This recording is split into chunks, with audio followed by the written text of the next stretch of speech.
схожу в небольшой поход. Сейчас нахожусь в Нижнем Новгороде на вокзале.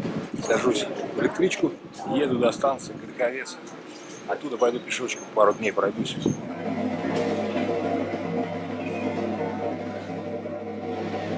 Я уже в электричке жду отправления. Народу немного, места полно.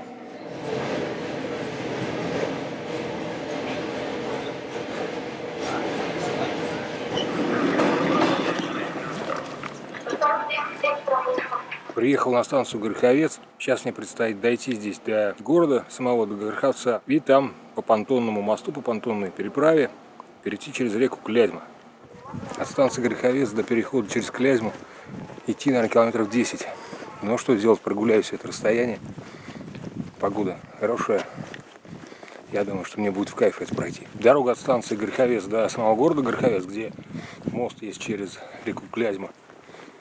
Такая асфальтовая, хорошая. Можно было бы тут доехать на такси, которые дежурят на вокзале, или на какой-то попутной машине. Но я все равно хочу прогуляться, пройти пешком это расстояние. Потому что погода отличная, лето.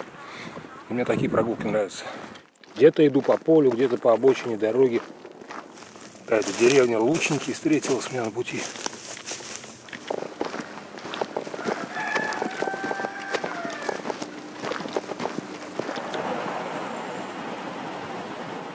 Вот я и дошел до моста через Клязьму.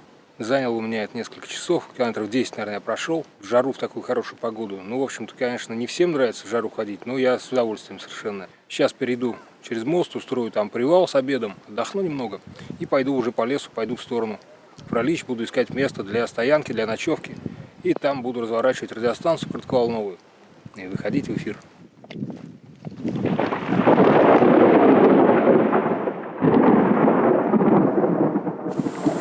Недалеко от дороги пристроился здесь в лесу, каких-то поваленных деревьев. Сделал привал на обед. Посмотрел сейчас по треку, по навигатору. 13 километров с копейками я прошел от ЖД станции. Кушать хочется уже невозможно. Время тратить на готовку еды не буду, поэтому обедаю сухпайком. Разогреваю консервы на сухом горючем. Сейчас это очень быстро сделать можно и подкреплюсь, так сказать, продолжу свой путь. После 13-километровой пешей прогулки с рюкзаком 27-килограммовым или около того, кушать очень хочется. И даже сухпайковые консервы идут с большим удовольствием. Кофе растворимый, натуральный. Выпью-ка я после обеда кофе, тоже из комплекта сухпайка. Да еще и со сливками. Вот я закончил свой перерыв на обед, привал, так сказать, с обедом, и продолжаю свой путь. Напомню, у меня поход короткий от ЖД станции Гороховец до поселка Фролищи. От станции Гороховец до реки Клязьма, до моста понтонного через реку Клязьму я прошел уже чуть больше 10 километров. Встал на привал с обедом, перекусил, отдохнул немножко и сейчас продолжаю свой путь. Хочу сейчас еще пройти километров 7-8, ну максимум 10, успеть до темна, выбрать себе место стоянки для ночевки. И развернуть, пока будет светло, еще антенну, радиостанцию, поставить палатку, может быть, поработать немного в эфире получится, пока светло. Сейчас иду по лесу, такой лесной дороге, но разъезженной достаточно сильно, вот и крупными машинками. Что говорить, по лесу идти гораздо приятнее, чем по поселкам, деревням, несмотря на такую дорогу. О, озеро какое-то заросшее, зеленое тут с краю дороги. Некое подобие моста. Ну и водоем там.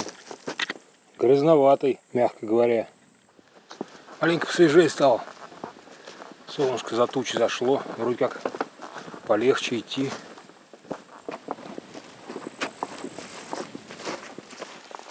Какой нормальный поход обходится без дождя. У меня тут дождик небольшой прошел. Не знаю даже, стоит ли сегодня пытаться радио развернуть, потому что грохочет, гром, гроза тут рядом ходит весь день. Тем более дождь тут у меня, в дождь тоже с антенной не хочется возиться. Может быть, завтра получится тогда это сделать. А сегодня подольше пройду, побольше. Завтра у меня тоже запланирован день ходовой, полностью до ночи, еще одна ночевка. Так что, может быть, если сегодня не получится поработать в эфире, то я это сделаю завтра. Все, идет дождь, я продолжаю движение. Хороший такой мост. В принципе, проехать можно. Красивое место.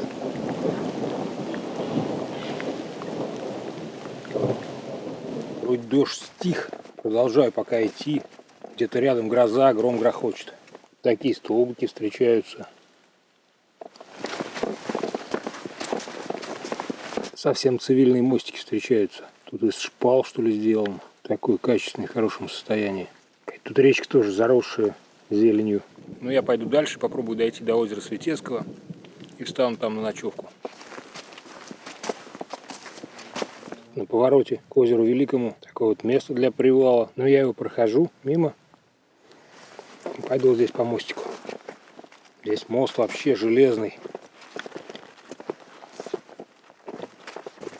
Пришел я на озеро Светецкое. Сейчас время без 28. Наверное, не успею я уже никакие антенны поставить. Ну, палатку-то в любом случае поставлю. И костер разведу. Надо что-нибудь приготовить, покушать. Воды тут целое озеро. Может быть, успею антенны поставить. Может, нет, как получится. Получилось у меня 27 километров от точки старта от станции железнодорожной Гороховец. 27 километров до озера Светецкое. Прошелся, прогулялся. Ну, хорошо так. Вторую половину пути лил дождь и постоянно гремел гром, сверкали молнии, поэтому никакого смысла останавливаться раньше мне не было и разворачивать антенны. А сейчас гроза утихла, дождя нет, даже на горизонте видно солнышко закатное, так что погода более-менее налаживается. Вообще здесь на озере тишина, красота, ветер отсутствует, водная гладь красивая.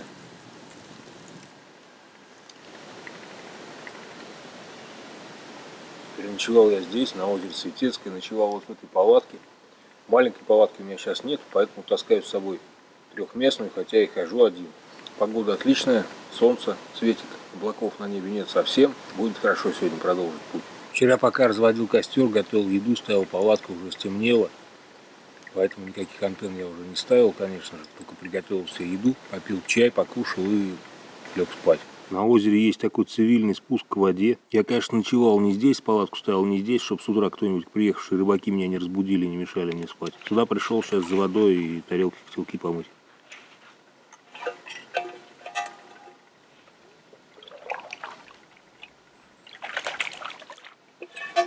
Вода коричневая, торфяная.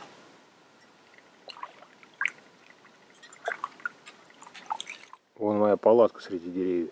Зеленая, не больно-то и видно. Утренний кофе мой. Со сливками, конечно же.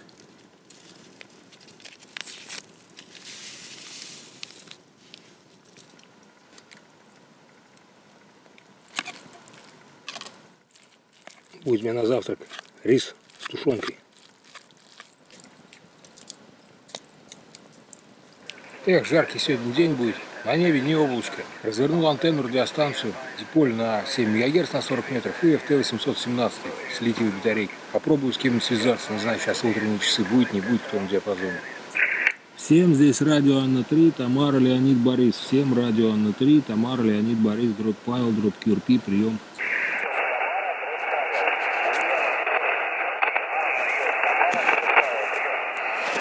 Ульяна, Боря, первый, Анна, Йод, Тамара, дроп Павел. Правильно, да, прием?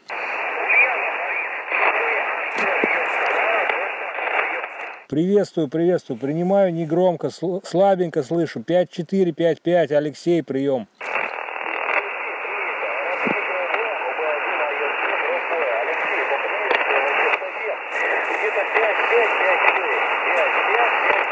Принимаю слабенько, слабенько. Я тоже работаю с манпаком, можно сказать, с FT-817, 5 Вт, FT-817, 5 Вт, прием.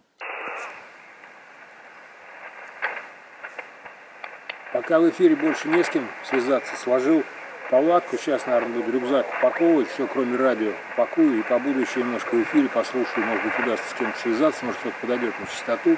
Радио Анна-4, Федор, киловатт, Зоя.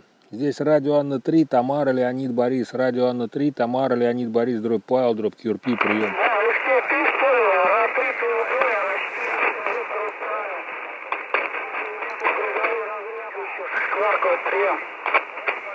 Да, это я здесь. Ратрит ЛБ. 5 Вт, QRP, 5 Вт в поле, прием.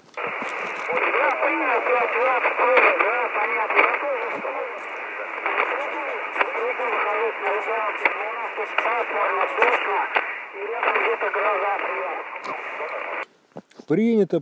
5, 5, 5, 5, 6, 5, 5, 5, 6. Принимаю, прием.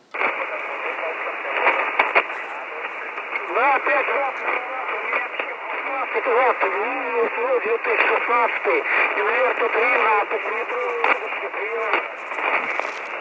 прием. Принято. СВ 2016, инверто 3. У меня диполь на деревьях, прием. С утра в рабочий день в эфире людей мало, поэтому связи я провел совсем немного. Собрал вещи, поляна опустела.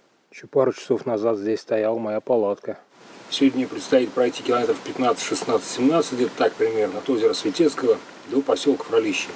Там я себе тоже какое-нибудь выберу место стоянки и буду там ночевать до утра. А утром по железной дороге отправлюсь обратно в Нижний Новгород.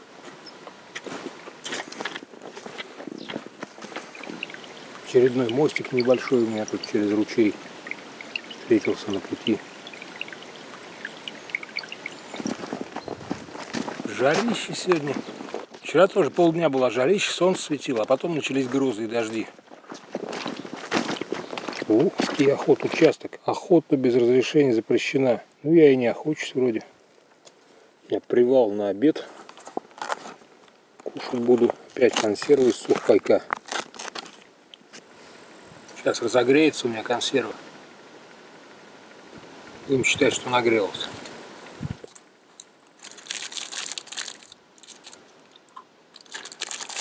Тефтели из говядины. Приятного аппетита. Сегодня после обеда чай попью. Спрятал от ветра в укромное местечко, в ямку. Если кружку поставить ручкой в сторону ветра, небольшого даже, то есть вероятность, что она не нагреется при закипании ручкой. Это можно будет снять рукой с горящего сухого горючего эту кружку. Чай тоже у меня из комплекта сухого пайка. Днем на привале на обед разводить костер, готовить еду не хочется, что времени нет, хочется пройти как можно больше за светлое время суток. И тем более один, когда идешь в одиночном походе, что-то готовить, никакого желания нет. Поэтому остается либо сухомятку, бутерброд жрать, либо вот консервы сухопайковые. Ну, чаем, конечно. Ваше здоровье. Продолжаю движение после обеда. Вот такая тут местность интересная у меня по пути. Где-то здесь когда-то была дорога. Впереди следы дороги вроде лучше заметно стали. По пути встретилось у меня маленькое круглое озеро с очень чистой водой.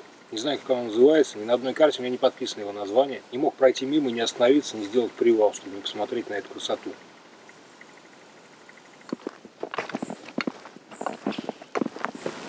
ЛЭП новая, 500 киловольтная, встретилась у меня на пути тоже. Сейчас буду под ней проходить. Недавно ее построили, недавно запустили, наблюдал, как ее строили. Сначала опоры поставили, на следующий год только провода повесили. Потом она с выключенными проводами провисела еще пару лет. И вот в этом году это первое лето, когда она уже в работе.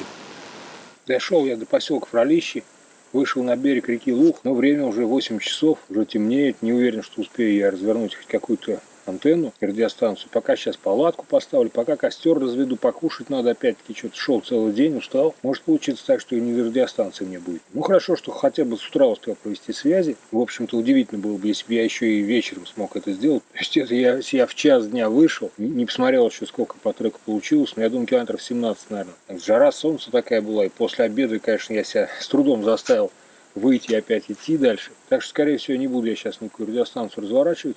Переночую здесь, на этом месте. И завтра с утра у меня уже в 7:20 поезд до Нижнего.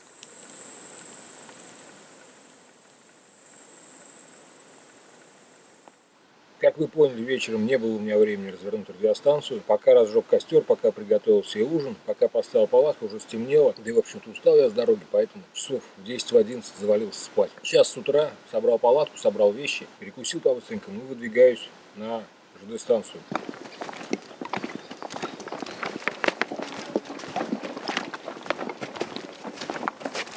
Вот пришел я на станцию Фролище, вернее то, что от нее осталось, можно сказать, это платформа остановочная, давно уже это не станция. У меня еще немного есть время, перед тем, как придет сюда поезд, вернее даже не поезд, это так я его громко слишком называю поезд, это рельсовый автобус, такой вагончик самоходный. Ну, достаточно комфортно и удобно. Хорошо, что он есть отсюда и везет меня сразу до Нижнего. Заканчивается мой пеший поход. 2 дня я ходил один по лесам, 2 ночи ночевал. И сегодня вот 3-й день, утро вернее. Я сейчас поеду в город, в цивилизацию. Конечно, ничего особенного, ничего интересного не было. Никаких огромных расстояний я не преодолел. Но, в общем, все равно я с удовольствием ходил гулять. гулял, нравятся мне прогулки. И один день я люблю походить, с удовольствием тоже. А уж если с собой еще и радиосвязь какая-то есть, радиотехника, то совсем хорошо. Смотрите другие мои видео, подписывайтесь на канал. Всем пока.